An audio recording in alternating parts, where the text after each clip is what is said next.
다 같이 일어나셔서 묵도드리심으로 일부 예배를 하나님께 올려드리겠습니다.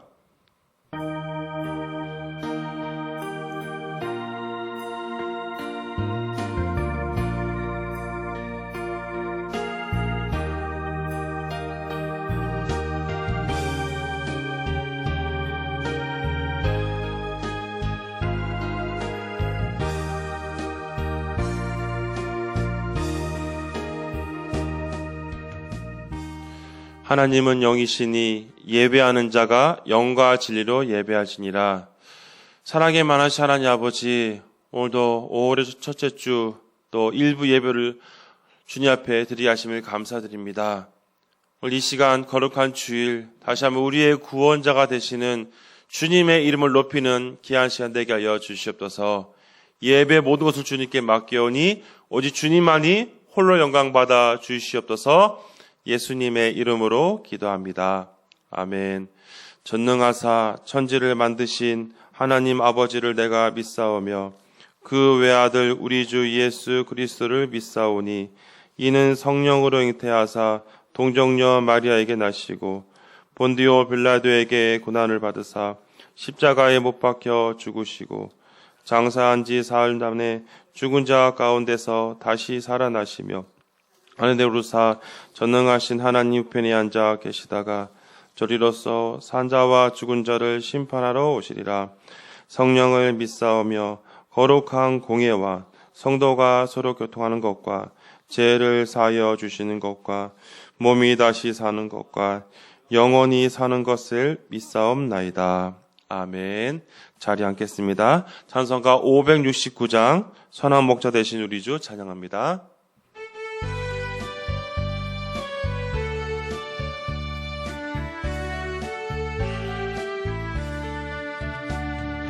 선한 목자 되신 우리 주 항상 인도하시고 푸른 풀밭 좋은 곳에서 우리 먹여주소서. 선한 목자 구세주여 항상 인도하소서.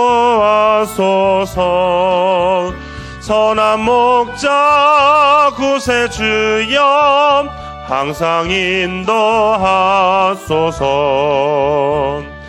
양의 문이 되신 예수여 우리 영접하시고 길을 잃은 양의 무리를 항상 인도하소서. 선한 목자 구세주여 기도 들어주소서. 선한 목자 구세주여 기도 들어주소서. 흠이 많고 약한 무리를 용납하여 주시고 주의 넓고 크신 은혜로 자유 얻게 하셨네. 선한 목자 구세주여 지금 나아갑니다. 선한 목자 구세주여 지금 나아갑니다.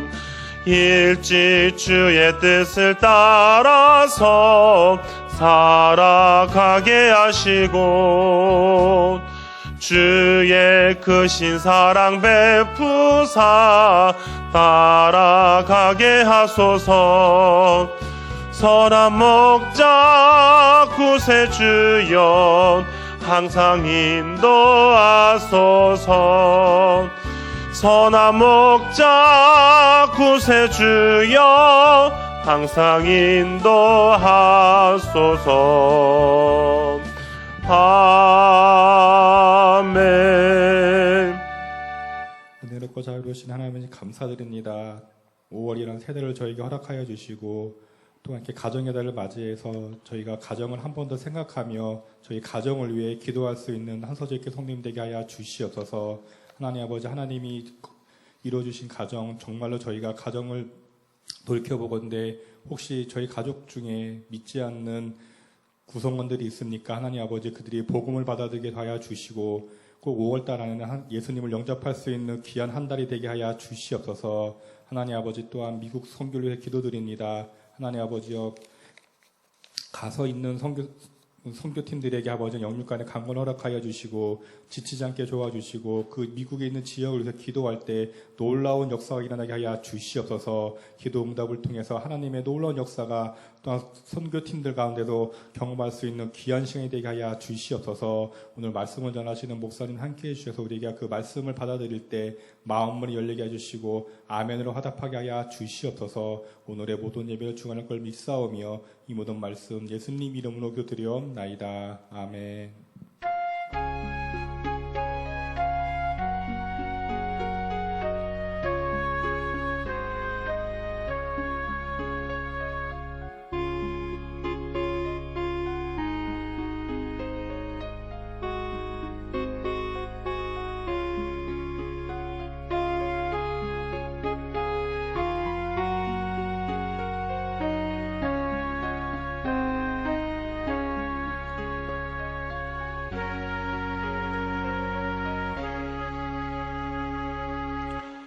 하나님의 말씀 보도록 하겠습니다. 하나님의 말씀, 우리 신약성경 마가복음 3장 17절 한 절 말씀입니다.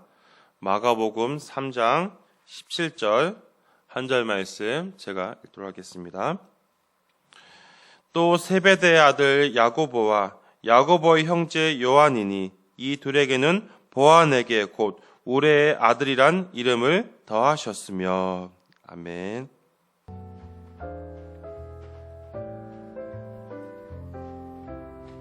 할렐루야. 2023년 5월 7일 교회 소식을 전해드립니다. 온전한 예배를 위해 휴대폰은 잠시 전원을 꺼주시기 바랍니다. 1000번째를 통하여 한서제일교회에서 부활교회로라는 타이틀로 미국 기도 선교가 11일 목요일까지 진행되고 있습니다. 모든 성도가 보내는 선교사로서 가는 선교사인 기도 원정대를 위해 중보 부탁드립니다. 오늘은 어린이 주일입니다. 주일학교와 다음 세대를 위해 기도해 주시기 바랍니다. 다음 주일은 어버이 주일이며 3부 예배는 전 세대 합동 예배로 드립니다. 이번 주 금요 능력 기도회는 마리아 여성교회 주간이며 다음 주는 청년부 주간입니다. 다음 주 오후 찬양 예배는 안드레 남성교회 주간 예배입니다. 안수 집사의 원래가 3부 예배 후 아동센터 2층에서 있습니다. 권사의 원래에는 3부 예배 후 아동센터 1층에서 있습니다. 2023년 효도 여행이 5월 25일 목요일에 있습니다.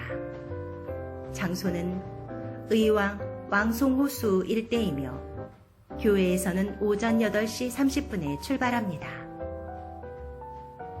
1000번째 비정기도회 성경 통독이 계속되고 있습니다. 아직까지 녹음에 참여하지 않으신 성도 여러분의 많은 참여 바랍니다. 오늘 식당 사역은 윤희계 여성교회이며 다음 주일은 한나 여성교회입니다.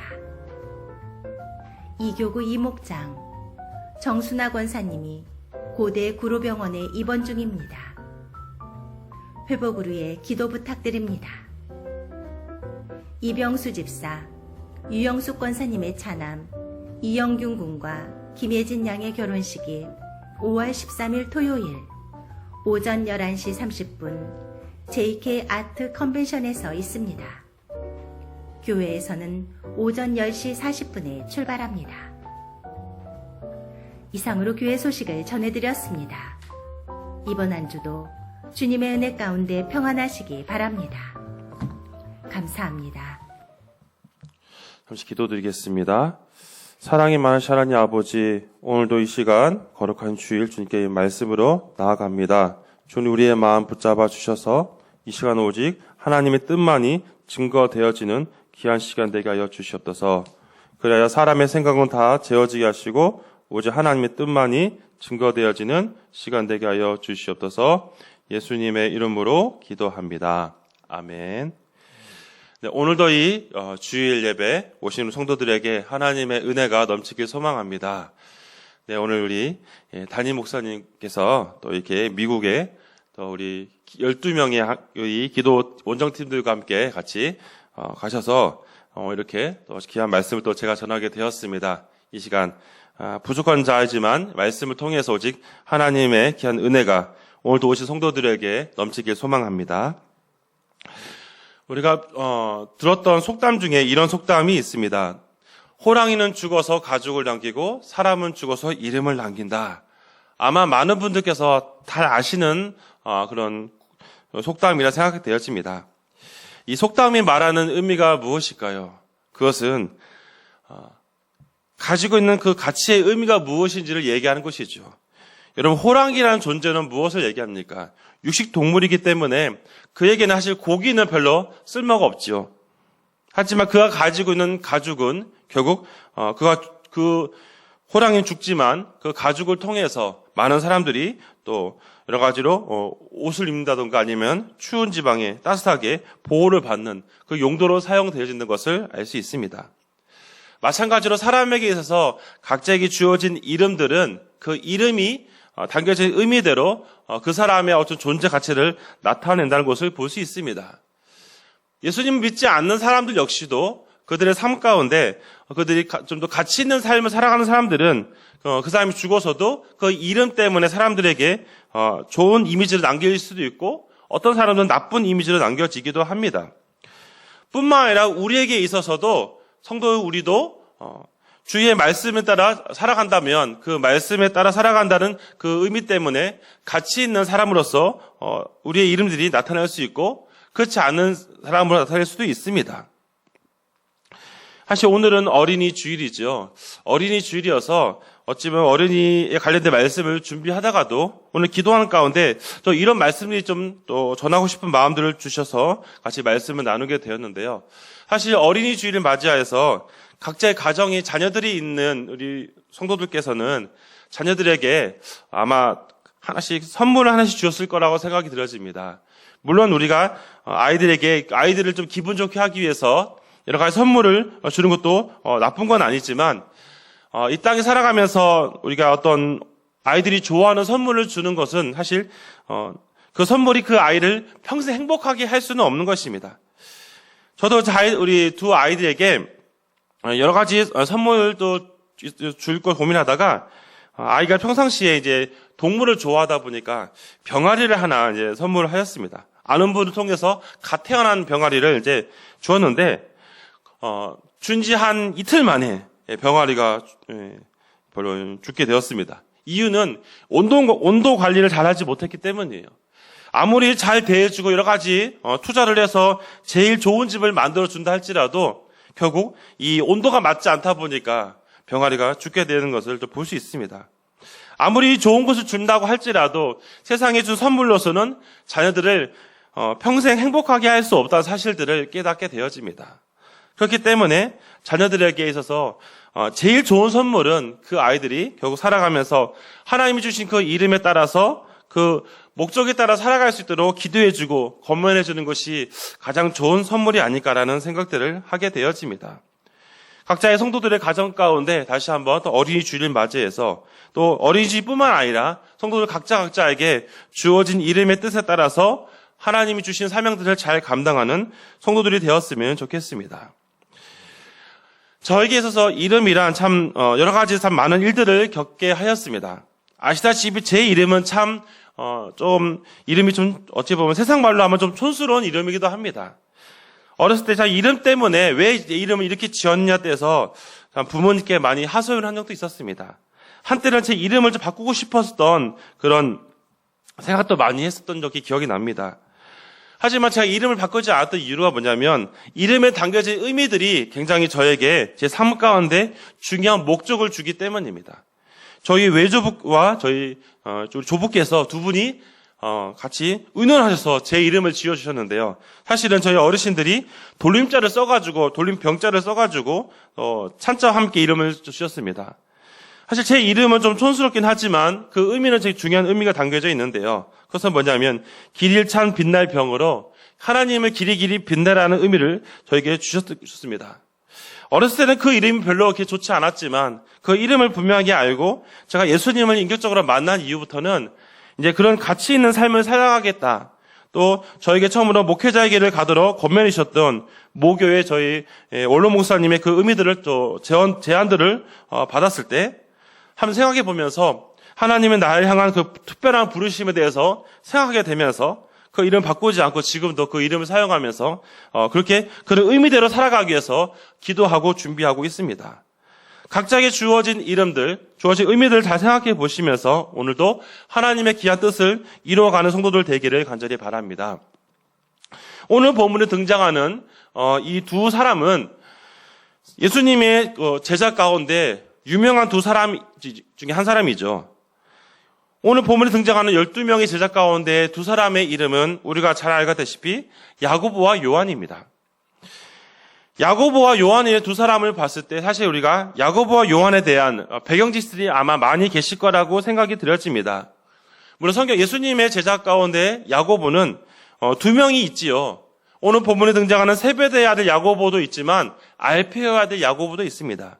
오늘 본문에 등장하는 사람은 바로 알페의 야고보가 아닌 세베대의 아들 야고보, 그 형제 요한에 대한 이야기입니다. 사실 성경을 읽다 보면 야고보와 요한의 그들의 삶 가운데 그들의 삶을 설명하는 부분들이 몇 가지가 있는데요. 특히 오늘 본문의 내용들을 보면서 이들이 어떠한 표현들을 사용되고 있는지 주님께서 어떻게 이름을 사용하셨는지를 살펴보고자 합니다. 오늘 본문 3장 17절 말씀을 다시 한번 읽어보도록 하겠습니다. 또 세베대의 아들 야고보와 야고보 형제 요한이니 이 둘에게는 보아네게 곧 우레의 아들이란 이름을 더하셨으며. 아멘. 오늘 3장 17절을 보면 이 야고보와 요한에 대해서 언급하면서 주님께서 이들에게 별명을 지으셨는데요. 그 이름은 바로 보아네게라는 이름입니다. 뜻은 우레의 아들이란 뜻이죠. 제가 우레란 뜻이 무엇인지를 영어 단어를 살펴보니까 이 뜻은 이렇게 설명하고 있습니다. 번개나 여러 가지 거대한 목소리, 이 우레라는 표현은 천둥과 같은 목소리라는 표현들이 담겨져 있습니다. 굉장히 성격이 급하고 굉장히 우렁찬 목소리를 담고 있다는 뜻이죠. 또 나쁘게 표현하자면 굉장히 폭력적이다라는 의미가 담겨져 있습니다. 다시 말하면 우레의 아들이라는 이름 속에서 알 수 있다시피 이들은 굉장히 성격이 급하고 때로 어떻게 보면 다혈질적이기도 하면서도 굉장히 활동적인 사람이라는 것을 단적으로 이해할 수 있습니다. 사실 이들이 우레의 아들이라는 이름을 가지면서 살아갔지만 이후에 그들이 주님이 죽으시고 부활하신 이후에 그들은 우레의 아들에서 다른 표현으로서 사용되어지는 것을 우리는 성경을 통해 살펴보고자 하는 것이죠.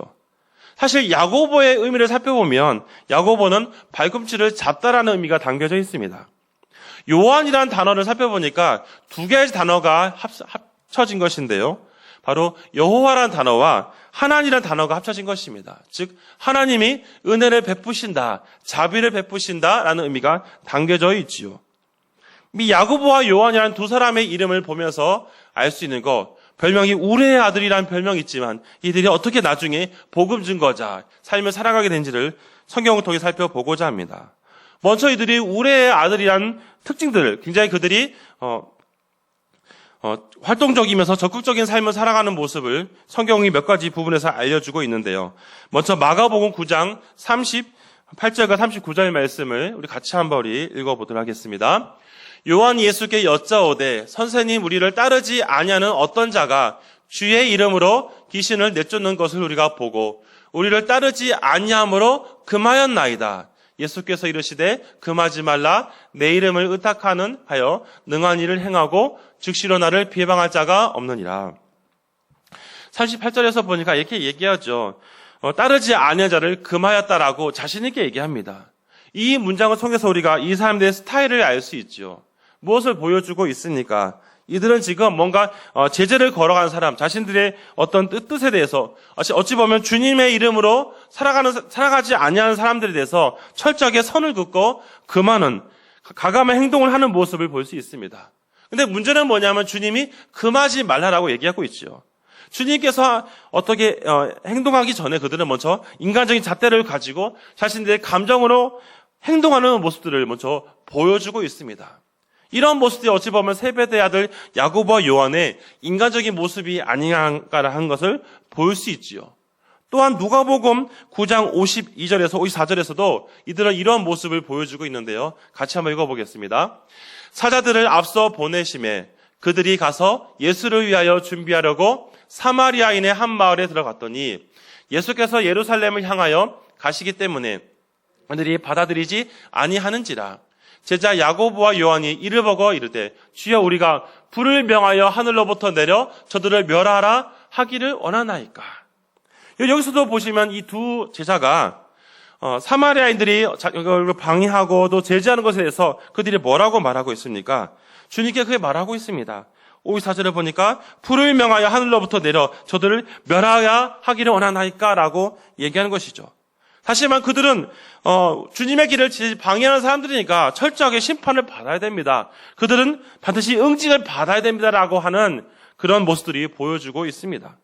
어찌 보면 이런 모습들이 인간적으로는 굉장히 그들이 의롭게 보여줄 수 있고 그들의 행동이 정당화될 수도 있습니다.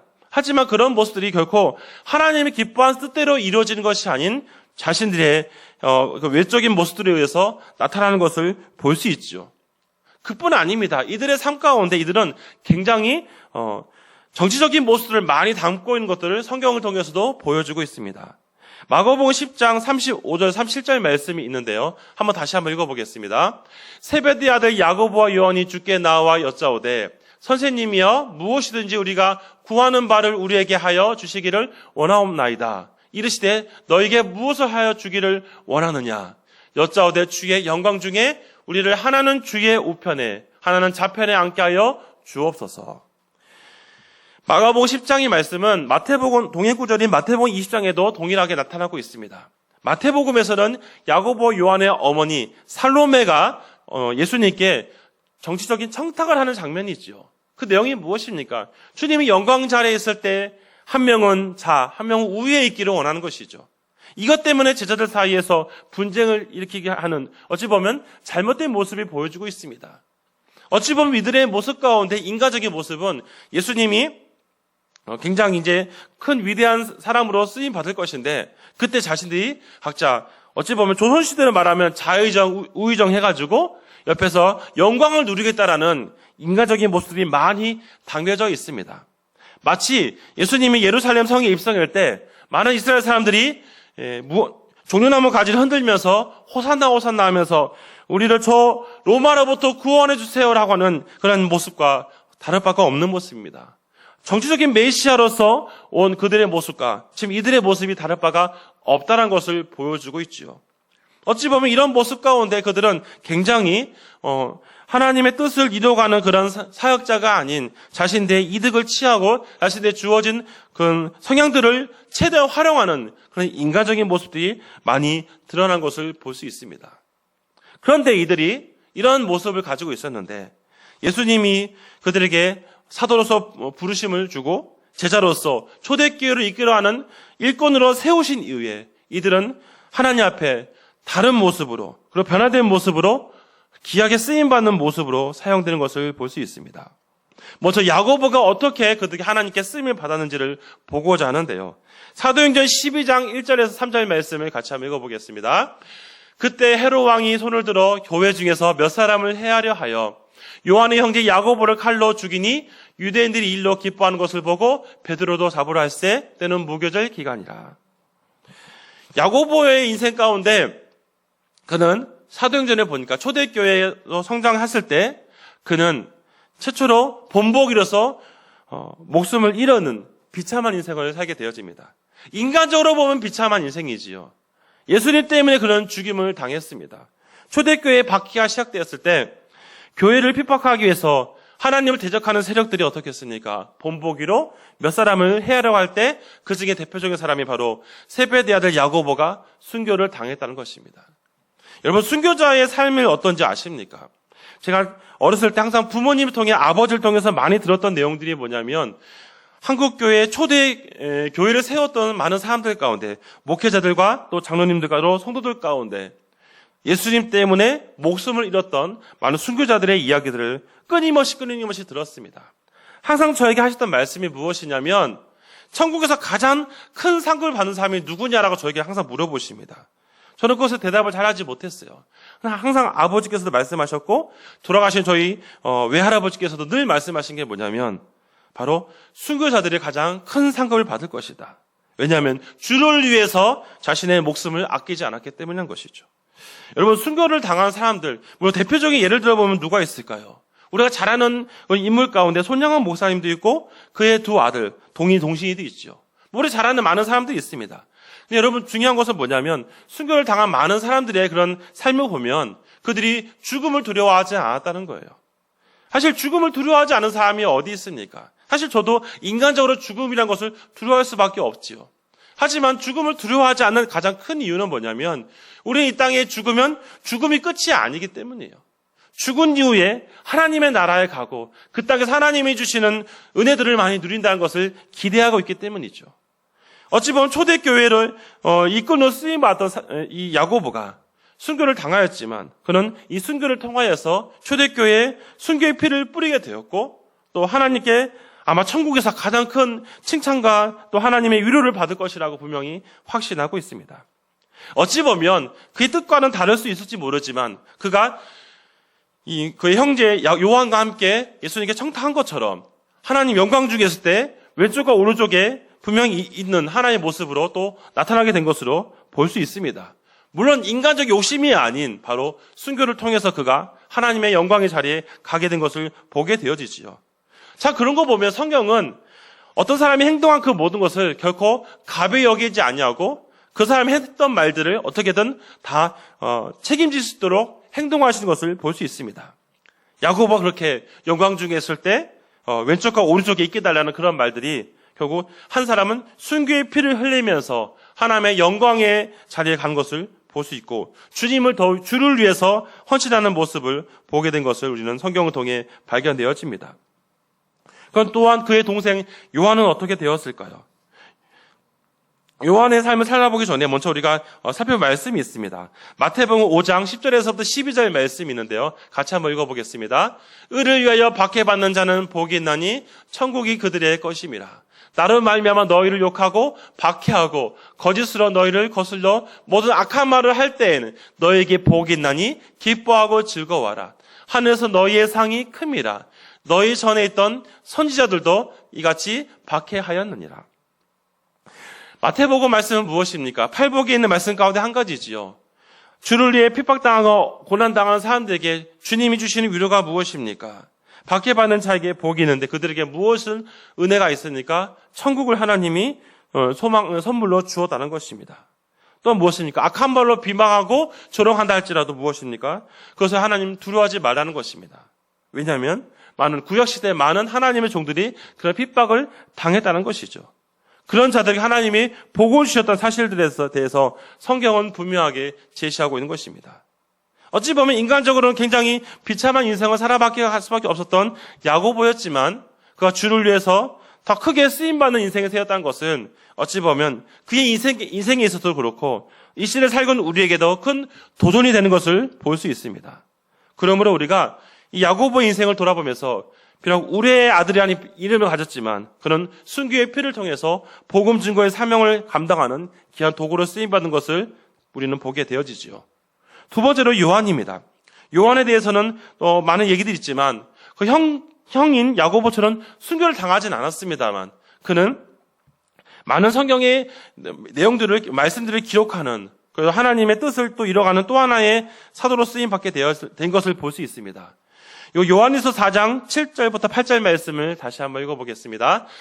사랑하는 자들아 우리가 서로 사랑하자. 사랑은 하나님께 속한 것이니 사랑하는 자마다 하나님으로부터 나서 하나님을 알고 사랑하지 아니하는 자는 하나님을 알지 못하나니 이는 하나님은 사랑이십니다. 아멘. 여러분, 요한의 이 삶을 다시 돌아보십시오. 그가 우레의 아들이라는 그런 이칭을 받았는데 이 요한일서에서 그를 뭐라 표현합니까? 서로 사랑하자라는 표현은 사랑이라는 단어를 많이 언급합니다. 이 요한일서에서 등장하는 사랑의 단어를 헬라어는 아가페, 어차피 많이 알고 있는 단어이죠. 아가페란 무엇입니까? 신적인 사랑, 하나님을 향한 그 사랑의 표현들을 아가페적 사랑으로 지칭하고 있습니다. 그렇게 급한 성격을 가지고 있고 정치적인 생각을 가지고 있던 요한이 이 사도 요한으로서 사랑받는 그런 사도로서 그가 오늘 보니까 서로 사랑하라. 하나님의 사랑을 같이 공유하자라는 그런 의미로서 성경을 또 기록하고 있는 것을 볼 수 있습니다.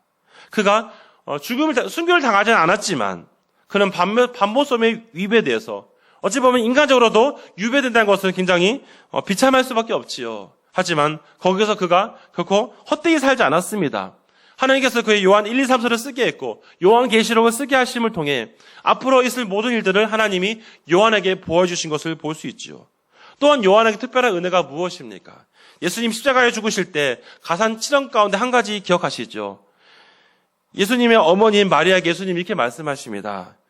여자에 보소서 내 아들이니이다. 보라 내 어머니라 하면서 요한에게 말씀하신 장면을 요한복음에서도 보고 있습니다. 그러면서 사실 많은 제자들이 다 도망갔을 때 어찌 보면 남아서 예수님의 죽으시는 그 상황들을 다 지켜본 것이 요한이었습니다. 요한의 인생 가운데 어찌 보면 그가 처음에는 그런 인생을 살아갈 수 있을지 모르지만 결국 그는 그 이름의 뜻대로 하나님의 은혜를 받은 자로서 사랑받은 자로서 결국 그는 많은 하나님의 말씀들을 기록하였고 하나님의 도구로 쓰임받는 삶을 살아가는 것을 볼 수 있습니다. 사랑하는 성도 여러분, 이 본문의 내용들을 통해서 우리가 몇 가지를 한번 생각해 보자는 것입니다. 그것은 뭐냐면 우리가 살펴본 야고보와 요한의 인생 가운데 그들은 결국 우레의 아들이라는 별명을 가지고 있는 사람들이었지만 결국 그는 복음 증거자로서 한 사람은 순교자로서 한 사람은 사랑의 사도로서 또 많은 말씀들을 기록하는 도구로 쓰임받는 가치 있는 인생을 살아가는 것을 볼 수 있습니다. 그렇다면 우리의 인생은 어떨까요? 우리에게 주어진 상황 가운데 우리는 어떤 가치 있는 삶을 살아가고 계십니까? 목사님, 우리는 그런 야고보 요한처럼 그렇게 성경을 기록하는 그런 걸 할 수 없어요. 물론 우리가 그런 거를 할 수는 없을 수 있습니다. 모든 사람이 다 성경을 기록하고 모든 사람이 그런 것을 할 수는 없습니다만 하나님이 각자에게 주어진 사명들과 부르신 뜻이 있다는 것을 기억하시길 바랍니다. 환경 속에서 환경이 지배를 받는 것이 아니라 그것이 하나님의 말씀에 붙잡고 하나님이 원하신 일들에 살아가는 것이 가장 중요하다는 것을 말씀하고 있지요. 제가 신학교 다니면서 지금도 잊지 못하는 한 성경의 신학자 중에서 아주 유명한 사람이 있습니다. 별로 이렇게 우리 성도들께서 아시지는 못하는 사람인데요. 존 그라샴 메이첼이라는 사람입니다. 메이첼이라는 사람은 어떤 사람이냐면 미국의 어떤 보수주의 신학교를 세워나갔던 사람 중에 한 사람이었어요. 이 사람은 당시에 미국이 청교도를 해서 나라가 세워진 이후에 처음에는 복음이라는 길한 가치를 가지고 세웠던 미국이라는 나라가 하나님의 말씀을 지키지 않는 흔히 말하는 자유주의 신학자들이 들어오면서 굉장히 미국 사회가 혼란에 빠진 때가 있었습니다. 당시에 프리스턴 신학교라 하는 하나님의 말씀으로 세워진 신학교가 있었습니다. 거기에 교수로서 이 메이첼이라는 사람이 사역을 하고 있었는데요. 당시에 여러 이민자들이 미국으로 몰려오면서 처음에는 순수한 신앙을 가지고 살아갔던 그 신학교 안에 예수님 외에도 복음이 있다고 말하는 다원주의 신학을 가진 많은 사람들이 이 미국 사회에 들어오면서 미국 신학교에 많이 들어가기 시작하였습니다. 특히 프리스턴 신학교에도 많이 들어오면서 나중에는 이 사회를 이들이 장악하기 시작하죠. 그래서 어떤 일이 벌어지냐면 이들 가운데 일부는 바로 복음주의, 예수님만이 구원이라고 선포하는 그런 신학자들에게 강의를 주지 않았습니다. 점점 다원주의를 주장하고 어디든 종교 구원이 있다고 말하는 사람들에게 강의를 주는, 그래서 순수한 신학을 가르치는 사람들을 점점 배제시키고 그들을 퇴출시키는 일들이 벌어지기 시작하였습니다. 이 메이첸이라는 사람은 끝까지 남아서 그들과 함께 싸워나가면서 진리를 수호하려고 발버둥 쳤어요. 하지만 결국 그들의 힘에 밀려서 결국 그 역시 프리스턴 신학교를 떠날 수밖에 없었습니다. 참 어찌 보면 인간적으로 참 속상하고 슬플 수밖에 없죠. 하지만 그는 거기서 포기하지 않았습니다. 자신의 뜻과 함께하는 사람들과 함께 다시 구 프리스턴 신학교의 전통을 이어가기 위해서 학교를 세웠는데요. 그 학교가 바로 그 유명한 웨스트민스터 신학교입니다. 이 웨스트민스터 신학교는 처음에는 보잘것없는 학교였어요. 어찌 보면 기숙사나 여러 가지 교수로서 대우받는 것이 거의 없는 인간적으로 굉장히 힘든 상황이었습니다. 하지만 이 메이처는 포기하지 않고 자신과 함께하는 몇몇 사람들, 신학생들과 함께 뜻을 모아서 다시 우리는 지금 이 변질되었던 저 프린스턴 신학교를 따라가지 말고 처음 그 프린스턴 신학교의 전통을 이어서 예수 그리스도가 만이 구원이라는 것을 가르치는 전통 신학을 가르치는 그 학교를 세우자. 그렇게 하면서 지금까지 그 학교를 이어가는 것을 볼 수 있습니다. 제가 학교 다니면서 4년 동안 이 메이첸의 인생을 돌아보면서 제 마음 가운데 크게 도전받았던 것이 이것이었습니다. 상황이 힘들고 어려워도 그는 바로 자신의 이름을 예수 그리스도를 증거하기 위해서 많은 사람들이 비난하고 조롱한다 할지라도 진리를 수호하기 위해서 끝까지 몸부림치며 살아갔던 그런 인생을 보면서 제 마음이 많이 뜨거웠습니다. 제가 신학교를 졸업할 때쯤 결단한 것이 무엇이냐면 나는 지식이 부족해서 이 사람처럼 유명한 교수는 되지 못하겠지만 적어도 진리를 수호하는 목사가 되어서 하나님의 뜻을 증거하는 그런 하나님의 이름을 나타내는 길이 빛나는 삶을 살아가겠다는 그런 결단을 하였습니다. 성도들 삶 가운데 그런 결단이 있기를 간절히 소망합니다. 말씀을 마무리하면서 한 인물 다시 한번 소개하고 정리하고자 하는데요. 제가 청소년 시절 때 신앙적으로 참 방황을 하였습니다. 저는 고등학교 3학년 때까지 예수님을 제대로 믿지 않아서 예수님에 대해서 전혀 신뢰하지 않은 인생을 살았는데요. 그런 저에게 저희 아버지께서 하나의 선물을 주신 적이 있었습니다. 그 당시엔 제가 그게 귀하게 여기지 않았는데 나중에 제가 다시 한번 그걸 보면서 참 감동을 받았는데요. 낮은 대로 이마소서라고 하는 그런 책의 주인공이었던 안요한 목사님의 이야기였습니다. 나중에는 이것이 동영상으로 나와서 이 일대기를 하나 영화로서 본 적이 있었는데요. 이분은 나중에 목사님이 되었지만 이 젊은 시절 때 그는 하나님을 믿지 않는 무신론자였습니다. 이 사람은 목사님의 아들로 태어났어요. 개척교회 목사님의 아들로 태어나서 형제들이 엄청나게 많았습니다. 근데 너무 가난했는데 아버지는 성도들한테나 또 세상 속에서 비난받고 조롱받고 살아가니까 하나님이 싫었습니다. 어떻게 하나님 살아계시면 우리 아버지를 이렇게 고통스럽게 하느냐, 우리 이렇게 가난하게 만드냐 하면서 원망하며 살았던 젊은 시절을 그가 회고하였습니다. 그래서 하나님은 없다라고 말하면서 살았지만 하지만 그의 아버지는 이 아들을 위해서 늘 기도했다고 합니다. 하나님 이 아들이 요한으로서 결국 하나님의 종으로 살기를 원한다고 늘 기도했다고 합니다. 네, 그는 이제 하지만 대학 시절까지 하나님을 모르고 살았는데요. 그는 열심히 세상 속에서 세상적으로 성공하기 위해서 외대를 나오고 여러 가지 세상적으로 굉장히 성공한 인생을 살았습니다. 하지만 하나님께서 그에게 한 가지 큰 치명적인 아픔을 주셨는데요. 그가 젊은 시절에 갑자기 눈이 보이지 않기 시작하였습니다. 한순간에 갑자기 시력을 잃어버리게 되었어요. 멀쩡하던 눈이 보이지 않게 되면서 가정에서 버림받게 되고 그래서 그가 스스로 목숨을 끊으려는 그 찰나의 순간에 주님이 그를 만져주시고 그에게 사명을 주신 것입니다. 그때 그가 깨닫게 되었고 예수님을 인격적으로 만나게 되면서 아버지의 뜻대로 결국 그가 신학교에 들어와서 목사가 되어서 결국 지금은 맹인들을 위해서 그런 앞을 보지 못하는 사람들에게 복음 증거하는 삶을 살아가는 목사님으로 살아가는 것을 보게 되었습니다.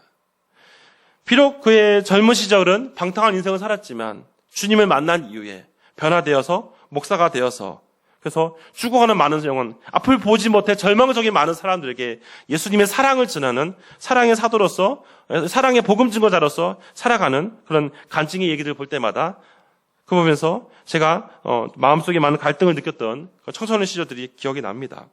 사랑하는 성도 여러분, 제가 이런 예화를 들면서 같이 말씀을 나눈 것이 무엇입니까? 다시 한번 우리의 인생 가운데 우리는 무엇을 위해 살아가는 존재입니까? 한 번 살아가는 인생입니다. 어떤 것을 위해서 인생을 바치겠습니까? 안 믿는 사람처럼 나의 즐거움, 쾌락을 위해서만 인생을 바치며 살아가겠습니까? 아니면 야고보 요한처럼 어찌 보면 이 땅에 살아가는 가운데 순교자로 또 비참한 인생을 살아갈 수밖에 없을지 몰라도 그들이 주를 위해 헌신하였을 때 천국에서 하나님을 위해 하나님의 나라에서 영원한 축복을 받는 것처럼 우리 인생 가운데 이 땅에서 많이 누리지 못한다 할지라도 하나님의 나라에서 하나님이 우리에게 주실 상급을 기대하면서 각자의 주어진 상황 가운데 가치 있는 인생, 하나님이 보시기에 가치 있는 인생을 살아가는 우리 모든 성도들이 되었으면 좋겠습니다.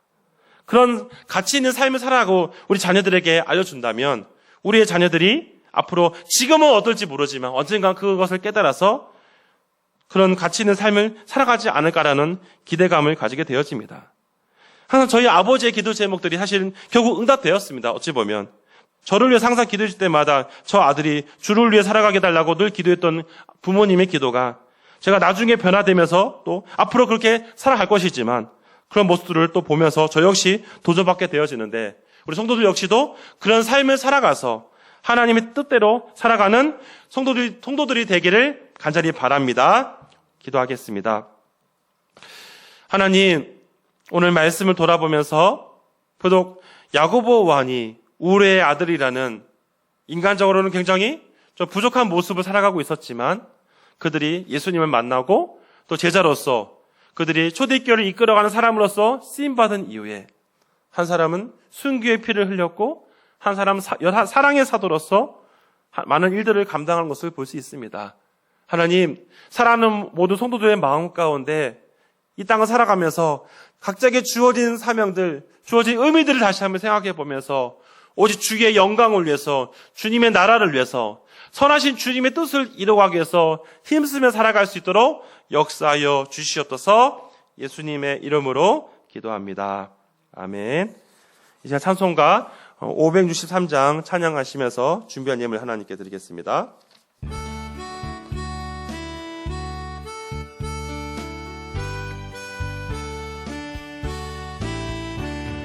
예수 사랑하심은 성경에서 배웠네. 우리들은 약하나 예수 권세 많도다. 날 사랑하심, 날 사랑하심, 날 사랑하심. 성경에 우리 4절 하겠습니다. 세상 사는 동안엔 나와 함께 하시고 세상 떠나가는 날 천국 가게 하소서. 날 사랑하심, 날 사랑하심, 날 사랑하심. 성경에 쓰였네. 네, 우리 헌금 기도하고 제가 축도하고 마치겠습니다. 사랑이 많으신 하나님 아버지, 이 시간 빈손으로 오지 않고 주님께 귀한 예물을 드렸습니다. 주님 기뻐 받아주시고 이 예물을 통해 하나님의 나라를 위해 쓰임받도록 주님 붙잡아 주시옵소서. 또 오늘도 이 시간 또 미국에서 또 기도팀으로 사역하고 계시는 담임 목사님과 또 우리 기도팀들에게 은혜를 베풀어 주셔서 오늘도 주어진 사역들을 잘 감당하고 건강시켜 주셔서 돌아올 때까지 아무 문제 없이 잘 마치고 돌아올 수 있도록 역사하여 주시옵소서. 이제는 우리 주 예수 그리스도의 은혜와 하나님의 사랑하심과 성령의 교통하심이 복음 증거의 삶을 살아가는 야고보 요한처럼 그 말씀대로 살기 원하는 여기 있는 모든 성도들 머리 위에 이제로부터 영원토록 함께 있을지어다. 아멘.